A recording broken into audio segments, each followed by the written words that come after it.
The man drew his knife, sliced open the seal's belly, then placed his frozen right foot inside. Once feeling returned to his foot, he tore his shirt into strips, soaked them in boiling animal fat, and wrapped them around his foot to treat the frostbite. John had ventured into the harsh Arctic to escape his pursuers, desperate to reunite with his wife and daughter. But after 2 months on the run, he still hadn't found his way out. On the vast snowfields, he couldn't tell north from south. Even his compass had stopped working. John didn't know how much longer he could last. Just as despair overwhelmed him, a miracle occurred. A small tree appeared in the snow ahead. John collapsed in the snow, trembling. When he regained his composure, he approached it, embracing the tree with excitement. He finally saw hope for survival. Where there was one tree, a forest couldn't be far. Sure enough, John soon discovered a woodland ahead. That night, he built a campfire in the forest and lay down to rest beside it. As he fell into deep sleep, bird calls suddenly woke him. He opened his eyes to find 2 men standing over him. John jumped up immediately, frantically raising his gun, warning them not to move. While John stood uncertain, one man explained they meant no harm. If they'd wanted to kill him, they would have done so already. They were just gold prospectors passing by, who had noticed the firelight and came to investigate. But John remained suspicious. Still a fugitive, he couldn't trust strangers easily. They warned him of an approaching blizzard at dawn and invited him to shelter in their cabin. John flatly refused their offer and ordered them to leave. Seeing his determination, they departed. The next day, the blizzard arrived as predicted. Each step became a struggle for John, as even large trees were uprooted by the violent winds. Unfortunately, one such tree crashed down on him.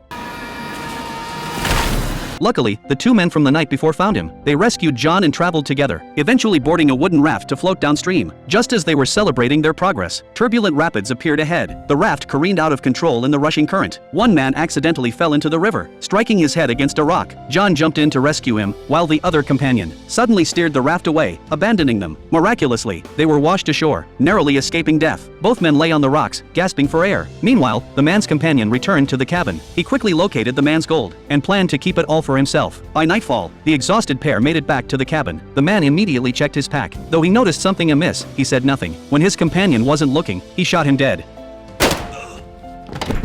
The man's actions left John deeply disappointed. He never expected him to murder his own partner, but to survive, John felt he had no choice but to continue following the man. Would the man kill John next?